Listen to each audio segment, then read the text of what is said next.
Welcome to the best of first-person episodes from Phantoms and Monsters.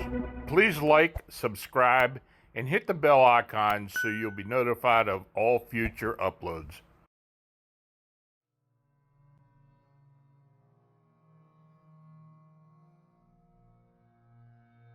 Johnny Mays had a farm pond a quarter mile up the canyon from ours.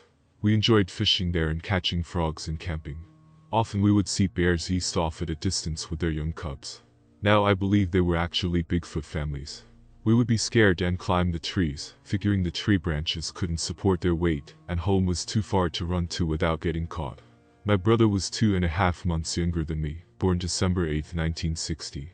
When my brother Merle was in the 5th grade, he invited Dennis Dick to come spend the night at our house from school. Merle had already been to his house several times. I recall this day very well. After getting off the school bus, Merle and I took Dennis Dick to climb Ghost Mound. At the top of the peak, the height and high wind terrified my brother's friend. Fearing he would be blown off, he clung to a large boulder on the top. I had to drag him down several hundred feet, as he kept grabbing the boulders on the way down, and I had to pry his fingers loose. We spent the next few hours fishing at the pond behind the house. I didn't want to share a room with my brother's friend, so I suggested he and Merle have a campout, telling them it should be loads of fun. We had a Rambler station wagon parked under a huge cottonwood tree that we didn't use any longer. Dennis refused to sleep in a tent because he heard the coyotes off in the distance. But I convinced him sleeping in the station wagon would be safe. He could even roll up the windows and lock the doors if he got scared. I made a bed for them in the station wagon, then retired to my bedroom. At about 3 a.m. I heard muffled voices coming through my open bedroom window. I climbed through the window, so I would not awaken my cranky dad. As I woke up in the bright moonlight, I could see the station wagon's windows were rolled up, and it wasn't even raining. The car was rocking back and forth, so the boys must be playing inside. All of a sudden I saw some tall dark shadow flee from jerking the door handle. So I ran across the yard for a baseball bat. The boys were badly shaken up and didn't want to leave the safety of the car. So I decided to sleep in the front car seat for the rest of the night to protect them from whoever it was. About an hour later, while I was fast asleep, someone began jerking on the doors and hitting the windows hard with their fists. The car was under the tree, so its shadow kept the moonlight away. The flashlight my brother and his friend were using lost its charge, and the car wouldn't start, so I called drive away, because the battery was low. The light from the inside car lights didn't help me identify the attacker. And I was only 13 years old, no match for a big criminal. Finally I thought to honk the horn, and out came my dad with a .45 Colt automatic pistol in both hands. We yelled it was only us, then he cussed and sent us to bed. The next day we looked over the station wagon and it was covered in scratches, and the entire top of the car was caved in. Dad then sold it for junk to the hydro salvage yard. It was on a windy, hot, scorching day in mid-July 1972 that I finally laid eyes on Bigfoot. Dad had requested that we help Richard Waters out with chopping weeds from his cotton. The day earlier we had chopped the weeds from the farm in which he lived on. He had a hippie couple working for him from California. They were middle-aged and used drugs while they worked. They were supposed to meet us the next day at Richard Waters' cotton field north of Hydro on the South Canadian River. His son Rodney Waters has later since built a home there. When we arrived at 1 p.m. the small foreign car was parked next to the field, and a small table was set up with sandwiches and potato salad. Only a bite or two was taken from the sandwich and salad. We looked around for the couple but couldn't find them in this remote area. Mother said they probably got too hot and walked down to the river for a swim. There was an old farmhouse on the property that nobody had lived in for decades. Next to the house was a big peach tree full of big ripe peaches. Me, my oldest sister LaDonna, and little brother Merle headed up our rows in the baking heat.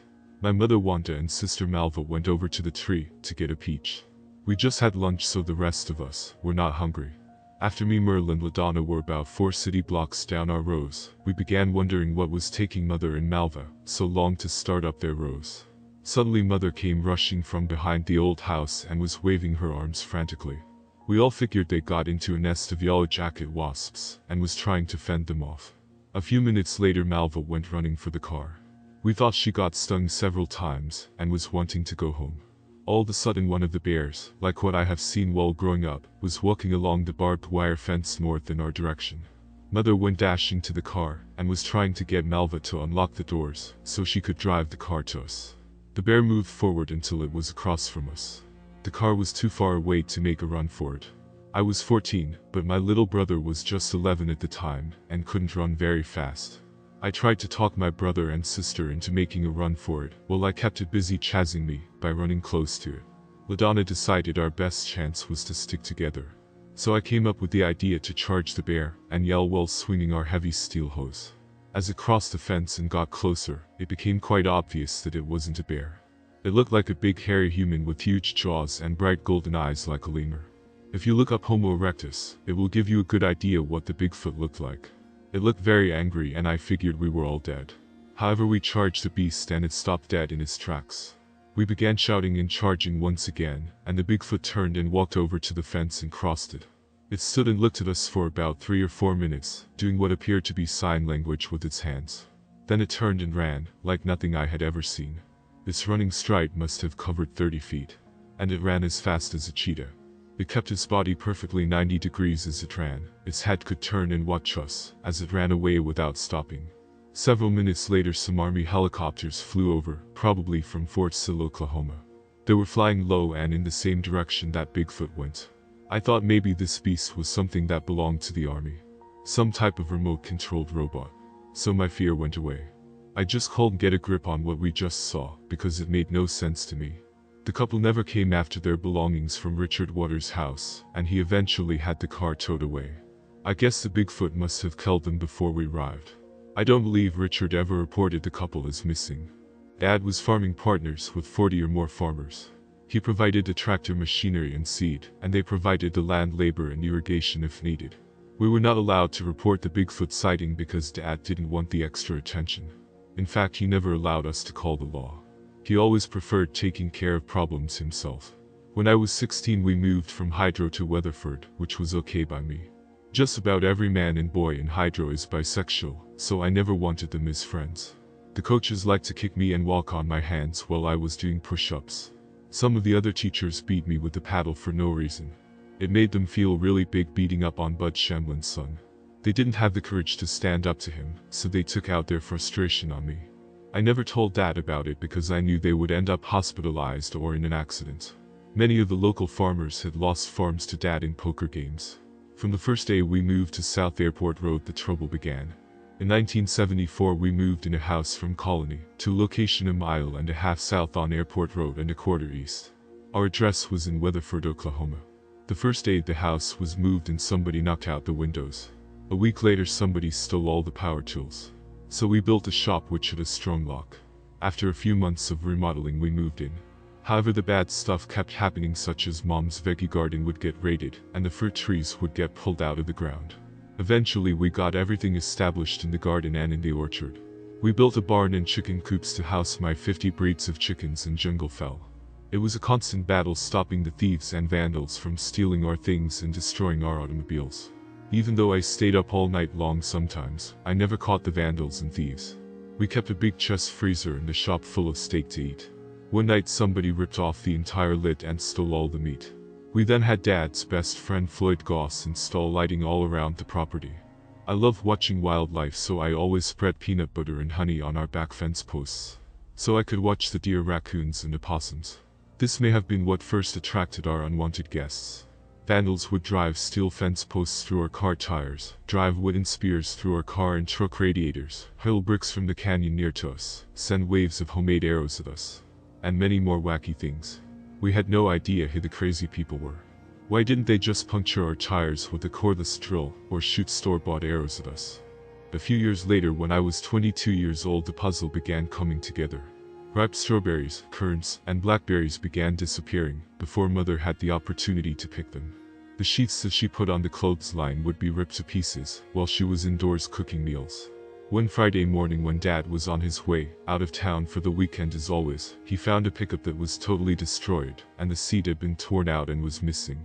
This sent my dad into a rage, and he went door to door in the neighborhood trying to find the guilty person. While he was gone, I threw all of his guns into the pond behind our house. Dad never really forgave me for that, although I knew it was the right thing to do. I had a pen of really huge Poland China sows where the vegetable garden used to be. Mother finally gave up having a garden because 70% of it would end up get stolen. These 800-pound sows were really mean from being tormented by the vandals. I was selling show pigs to kids in 4-H and Future Farmers of America Club. Most of the sows had already farrowed and were suckling pigs in the garden. Mother went to check on the last sow to farrow one morning and came running back to the house, yelling one of the sows is eating a gorilla leg. As I began to dress, I thought what she was seeing was probably a large dog or coyote being eaten.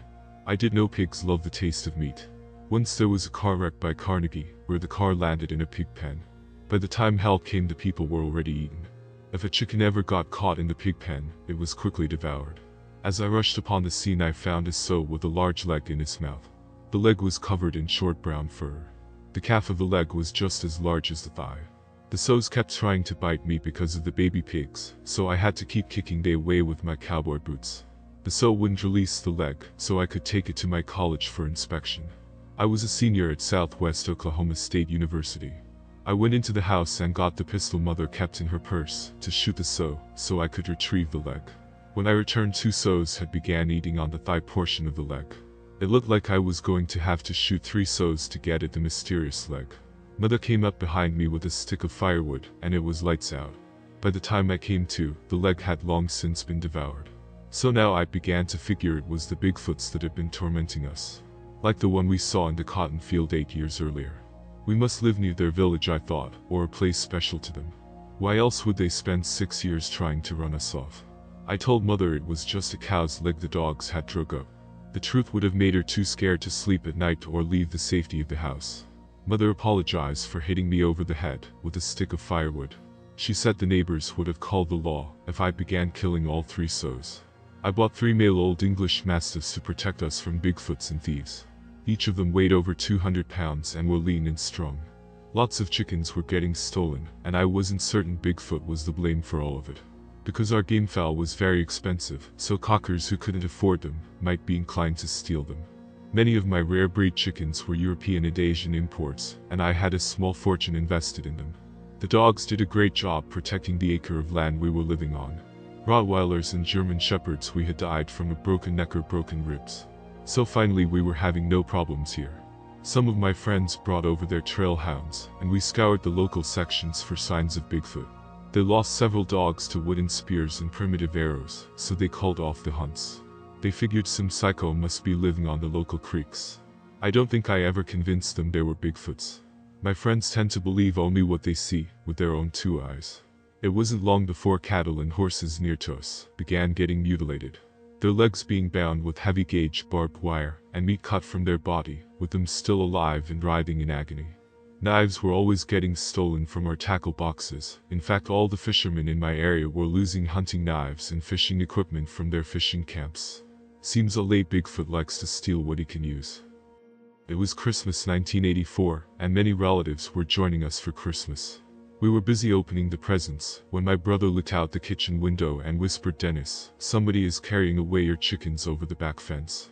It was beginning to get dark, and the yard light couldn't illuminate the area because of the barn. I sprang to my feet and ran to the fence and climbed over it. It just struck me. I hope this thief isn't armed. The thief came into view with the chickens in each hand. I grabbed his arm and demanded he release them.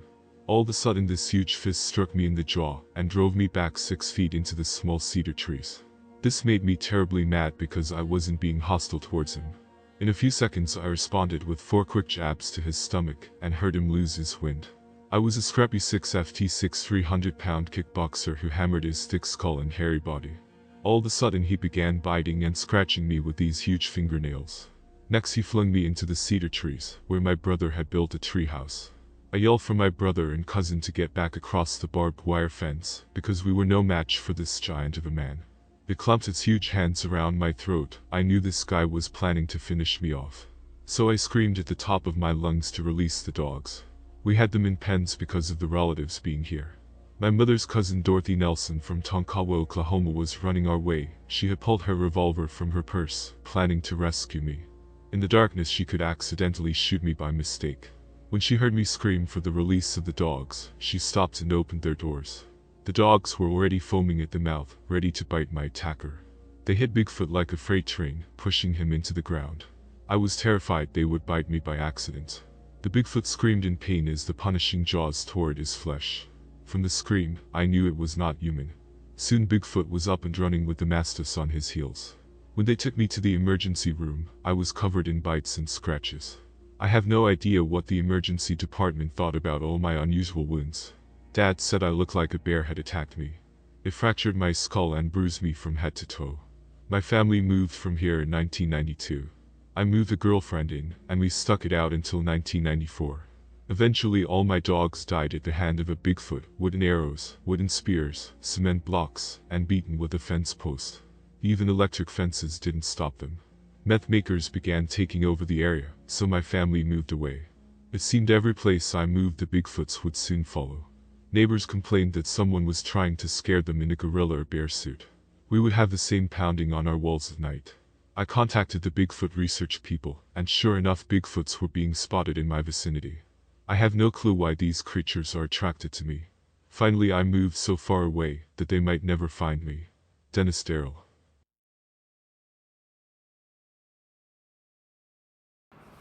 This is Lon Strickler. If you like this program, it would help us if you would give it a thumbs up. Then subscribe and click the bell icon so you get notification when we upload new first-person encounters.